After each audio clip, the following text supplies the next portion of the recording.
গ্রাম পঞ্চায়েতের আয় তলানিতে পঞ্চায়েতের নিজস্ব তহবিল বাড়াতে আবাস যোজনার বাড়ি তৈরিতে গ্রাম পঞ্চায়েতের অনুমতি নেওয়ার ফরমান। তৃণমূল পরিচালিত গ্রাম পঞ্চায়েতের ফরমানে শুরু শোরগোল।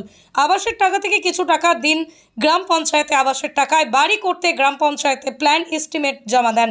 বাড়ি তৈরির টাকা থেকে গ্রাম পঞ্চায়েত কিছু অর্থ দিন, যেই অর্থের বিনিময়ে গ্রাম পঞ্চায়েত আপনাকে রসিদ দেবে। বিরোধীদের দাবি, আবাসের টাকাতেও ঘুরপথে কাটমানি নিচ্ছে তৃণমূল পরিচালিত গ্রাম পঞ্চায়েত। এমনই আজব ঘটনা পশ্চিম মেদিনীপুর জেলার ঘাটাল ব্লকের দেওয়ানচক এক গ্রাম পঞ্চায়েতে। জানা যায়, এই গ্রাম পঞ্চায়েতে তৃণমূল পরিচালিত গ্রাম পঞ্চায়েতটি বন্যা কবলিত ঘাটালের প্রত্যন্ত গ্রামের। এই এলাকায় কৃষি প্রধান মানুষের সংখ্যায় বেশি, আর এই গ্রাম পঞ্চায়েতের প্রায় 400 জনের বেশি উপভোক্তা বাংলা বাড়ির প্রকল্পের তালিকাতে রয়েছে। এদের মধ্যে বেশিরভাগ মানুষ 60,000 টাকা করে অ্যাকাউন্টে পেয়ে গেছেন প্রথম কিস্তি। ইতিমধ্যে অনেকে বাড়ির কাজও শুরু করে দিয়েছে। এমনকি কোনো উপভোক্তা নিজের গচ্ছিত অর্থ থেকেই বড় বাড়ি করলেও সেই বাড়ি তৈরির টাকার পরিমাণ অনুযায়ী টাকা দিতে হবে গ্রাম পঞ্চায়েতে। তার জন্যই গ্রাম পঞ্চায়েত থেকে দেওয়া হবে রসিদ। এমনই সিদ্ধান্তের কথা গ্রাম পঞ্চায়েত থেকে নেওয়া হয়েছে বলে গ্রাম পঞ্চায়েত কর্তৃপক্ষই স্বীকার করেছেন। আর এতেই শোরগোল। ঘটনায় অনেক উপভোক্তা ক্ষুব্ধ হলেও ভয়ে ক্যামেরার সামনে কিছু বলেনি। তবে ঘটনায় বাম দিক থেকে বিজেপি তীব্রভাবে কটাক্ষ করেছে তৃণমূল পরিচালিত গ্রাম পঞ্চায়েতকে। তবে কিছুটা হলেও গ্রাম পঞ্চায়েতের পাশে দাঁড়িয়েছে মহকুমা প্রশাসন থেকে শুরু করে পঞ্চায়েত সমিতি।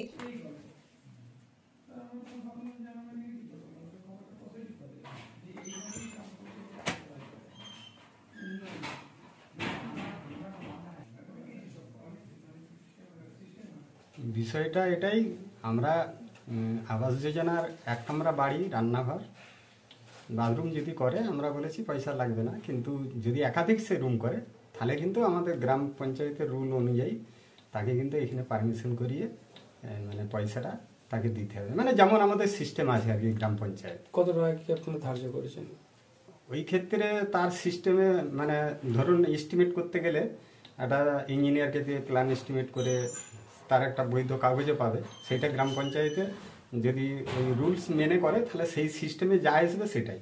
এবারে যদি কেউ 1 কামরার সাথে 2 কামরা করে, হয়তো আমাদের প্রধান সাহেব ম্যাডাম যেটা বলেছেন সেটা 1000 টাকার কথা বলা হয়েছে, এইটুকুই যা। এবারে একাধিক ওইটা 2 কামরার ক্ষেত্রে, কিন্তু যেটা আবাস যোজনা বাড়ি একটা রুম পেলে কিন্তু তার কাছ থেকে পয়সা নেওয়া হবে না। এবারে কেউ যদি স্বেচ্ছায় ডোনেশন ফি হিসাবে বা আমাদের ডেভেলপমেন্ট, যেহেতু আমাদের গ্রাম পঞ্চায়েতের 18-19টা ব্রিজ রয়েছে, কেউ ডোনেট করতেই পারে 500 টাকা কি যাই হোক, সেটা আমাদের ডোনেশন ফি বাবদই নেওয়া হয়।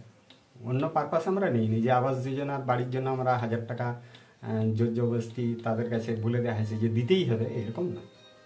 মানে কেউ ধরুন টাকা লাগিয়ে বাড়তি করে বাড়ি করছে, সেক্ষেত্রেও কি টাকা নিচ্ছেন তাদের কাছ থেকে? বাড়তে ওই তো একাধিক রুম হলে যেটা পঞ্চায়েতের রুল ফলো করে তাকে, মানে যেরকম বাড়ি কেউ 4 কামরা বাড়িও করছে, এখন ওই আবাসের নাম করে সে কিন্তু 4 কামরা বাড়িও করছে, সেই ক্ষেত্রে তাদের ক্ষেত্রে মানে যেমন সিস্টেমে আসবে, মানে এস্টিমেটে যেমন আসবে সেই হিসাবে আমরা যে হিসাবে একটা গ্রাম পঞ্চায়েতের নিয়ম করে রেখেছি সেই অনুযায়ী পয়সা দেব। আপনার নাম? তরুণ সামন্ত। এতে কি গ্রাম পঞ্চায়েতের কিছু বেনিফিট হবে? হ্যাঁ, লিগ্যালে আসলে গ্রাম পঞ্চায়েত কিছু অর্থ পাবে, যদি সে স্বেচ্ছায় দেয় বা যদি লিগ্যালে আসে তাহলে তো কোনো ব্যাপারই নেই। প্রত্যেকটা গ্রাম পঞ্চায়েত যদি এই ধরনের পন্থা অবলম্বন করে তাহলে কি মনে করছেন যে সুবিধা হবে? হ্যাঁ, গ্রাম পঞ্চায়েত অবশ্যই সুবিধা হবে, কারণ এই সকল এলাকায় মানে আয়ের কোনো উৎস নেই প্রকৃতপক্ষে, শুধুমাত্র ট্যাক্স ছাড়া। ধার্য কিরকম কি করেছেন, মানে লাখে বা হাজারে কিরকম কি করেছেন? না, এখানে সাব ডিভিশনের মানে ঘাটাল ব্লকে এস্টিমেটের উপরে 1% নেওয়া হয়, অর্থ নেওয়া হয়। লাখে 1000 টাকা করে? লাখে 1000 টাকা। আচ্ছা, মানে সেই অনুযায়ী, মানে যার যেরকম প্ল্যান হবে সেই অনুযায়ী কারো 25 লাখ টাকা প্ল্যান হচ্ছে, সে 25 লাখ টাকা দিচ্ছে। আপনার নাম? আমি রঞ্জিত কুমার বাইন, সেক্রেটারি। সরকারি বাড়ি পেয়েছেন? কত টাকা ঢুকেছে অ্যাকাউন্টে? 60,000 টাকা। আপনাদের এটা কোন গ্রাম পঞ্চায়েত জানেন? দেয়াঞ্চক গ্রাম পঞ্চায়েত। গেলেন মিটিং এ? বাড়ির জন্য মিটিং এ কে কে গিয়েছিল? কি বললো কতদিনের মধ্যে বাড়ি করতে হবে বলে? গ্রাম পঞ্চায়েত টাকা আরে চেয়েছে নাকি কিছু বাড়ি করার জন্য? টাকা চাইনি তো। যদি যদি কিছু টাকা দিতে বলে টাকা কি দেবেন? না, দেবেননি। না। কেন দেবেননি? যদি উন্নয়নের জন্য বলে? উন্নয়নের জন্য বললে সেটা একটা আলাদা ব্যাপার। নাহলে দেবেন না? না। বাড়ি শুরু হয়েছে? না, এখনো হয়নি, যে মার্চ তোলা হয়েছে। আপনার নাম? আমার নাম আসলাম দিদি। এটা একটু ভুল ব্যাখ্যা করা হচ্ছে। আমি খোঁজ নিয়ে যেটা জেনেছি, আইওআইয়ের বাড়ির জন্য পারমিশন লাগে না, কিন্তু আইওআইয়ের বাড়ির নাম করে অনেকে কিন্তু তাদের নিজেদের কিছু পয়সা লাগিয়ে বড় বাড়ি করে, সেটা আছে, মানে সেটা নিয়মের মধ্যে আছে। ধরুন আইওআইয়ের 1 কামরার বাড়ি, তার সঙ্গে কেউ নিজের জমানো টাকা লাগিয়ে 2-3 কামরা বা আরও বড় বাড়ি করতে পারে। তো সেই ক্ষেত্রে যারা এরকম বড় বাড়ি করছে তাদের ক্ষেত্রে বাড়ি তৈরির পারমিশনের একটা পঞ্চায়েত আইনে বলা আছে। পঞ্চায়েত আইন অনুযায়ী, সেই নিয়ম অনুযায়ী যদি কেউ বড় বাড়ি বানায় তার জন্য যে পারমিশন লাগবে এক্সেসটার জন্য, আইওআইটার জন্য কিন্তু নয়, সেটা বারবার আপনারা গুলিয়ে ফেলবেন না। এক্সেস যে পরিমাণটা আছে বাড়ি, তার জন্য যে পারমিশনের অ্যামাউন্ট, সেই অ্যামাউন্টটা নিচ্ছে তারা, সেটা আইনত বৈধ, সেটা অবৈধ নয়। এখানে ভুল একটা ব্যাখ্যা করা হচ্ছে যে আইওআইয়ের বাড়ির পারমিশন। আইওআইয়ের বাড়ির কোনো পারমিশন লাগে না, এটা আমরা জানি, এবার সেটা নিচ্ছেও না। কিন্তু কেউ বা কারা যদি আইওআইয়ের বাড়ির সঙ্গে নিজেদের জমানো অর্থ বা নিজেদের ঋণ করা অর্থ লাগিয়ে বড় কোনো বাড়ির স্ট্রাকচার তৈরি করতে চায়, তাহলে এক্সেস যে পোর্শন, আইওআইয়ের বাড়ি 1 কামরা বাদ দিয়ে এক্সেস পোর্শনের জন্য যে ফিজ, সেই ফিজটুকুই নেওয়া হচ্ছে, এর বেশি কিন্তু কিছু নেওয়া হয়নি ওখানে। দেখুন, আমরা আগেও বলতাম তৃণমূল কাটবাড়ি ছাড়া কিছু বোঝে না, তোলাবাজি ছাড়া কিছু বোঝে না। আজকের দিনে দেখুন, সরকার গরিব মানুষের জন্য আবাস যোজনা দিচ্ছে মাত্র 1,20,000 টাকা। সেই আবাস যোজনার গরিব মানুষের টাকা তৃণমূল নেতারা ভাগ বসাচ্ছে। কোনো আবাস যোজনার ব্যক্তিদেরকে বলছে 10,000 দিতে হবে, কাউকে বলছে 5,000 দিতে হবে, কাউকে বলছে 12,000 দিতে হবে। তা যারা আবাস যোজনা পেয়েছে তাদের মাত্র তো 1,20,000। এই টাকায় তো বাড়ি তো হবেই না। তৃণমূল নেতারা যদি তোলাবাজি কাটবাড়ি খায় তা কী করে হবে? এলাকার মানুষ আঙুল তুলে বলছে যে তৃণমূলের পঞ্চায়েত এবং প্রধান তারা সবাই তো আমাদের আবাস যোজনার টাকা কাটবাড়ি চাইছে। আজকে প্রমাণিত হয়েছে, পঞ্চায়েতরা তৃণমূল নেতারা স্বীকার করেছে যে উন্নয়নের জন্য আমরা আবাস যোজনার টাকা থেকে কাটবাড়ি চেয়েছি। এটা উন্নয়ন নয়, তৃণমূল নেতারা তাদের পকেট মানি করার জন্য, তৃণমূল নেতারা রাজনীতি করছে ব্যবসার জন্য, সেইটাই একটা রূপ আমরা দেখতে পেয়েছি।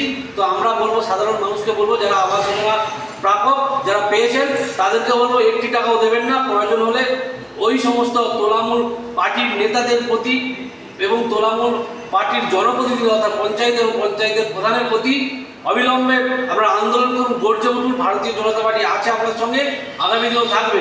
এই সমস্ত বিষয় নিয়ে আমরা খুব তাড়াতাড়ি বিডিও এবং এসডিওর সঙ্গে কথা বলবো, ডেপুটেশন আকারে দেবো, যাতে সাধারণ মানুষ যারা আবাস যোজনা পেয়েছে তারা সম্পূর্ণ টাকায় বাড়ি করতে পারে, তার ব্যবস্থা আমরা করব।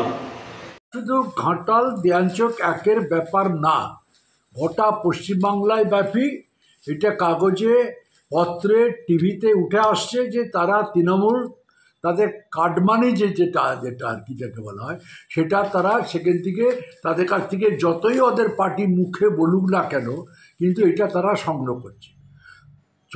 দেয়াঞ্চক 1 যেটা ঘটনাটা যেখানে উঠে আসছে, এটা দুরকম কথা আমরা দেখতে পাচ্ছি। একটা হচ্ছে বলছে যে যারা টাকা পেয়েছে তারা যে আবাস যোজনা তার বাইরেও তারা ঘর করছে বলে সেখানে টাকা নিচ্ছে, সেটা করতে গেলেও পঞ্চায়েতের আইন মানতে হয়। তার জন্যে যারা ইঞ্জিনিয়ার আছে তাদেরকে দিয়ে নকশা করাতে হয়। সেটা আবাস যোজনা দরকার নেই, ঠিক, তার একটা পার্মানেন্ট নকশা আছে, ঠিক আছে।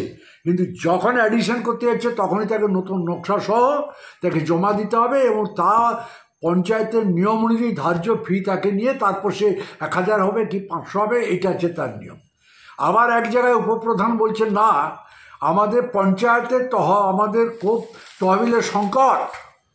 এক জায়গায় বলছেন উপপ্রধান, আমরা এই সংকট কাটানোর জন্য আমরা কিছু তহবিল সংগ্রহ করছি। কি বুঝলেন? এক জায়গায় বললো একরকম আর এক জায়গায় বললো একরকম। তাহলে এর থেকে বোঝা যাচ্ছে পুরোটাই একটা কাটমানি, পুরোটাই একটা 2 নম্বরই কাজ, এবং সেখানে নিশ্চয়ই যুক্ত আছে শুধুমাত্র ওখানে উপপ্রধান নয়, তার সঙ্গে তার যারা উচ্চতর নেতৃত্ব আছে তারাও যুক্ত আছে। বিডিও সাহেব কেন ইনকোয়ারিতে এখনও তা নিয়ে আসছেন না? তিনি বলছেন আমি লিখিত চিঠি দিয়েছি, বলছেন এখানে, চেষ্টা করছি।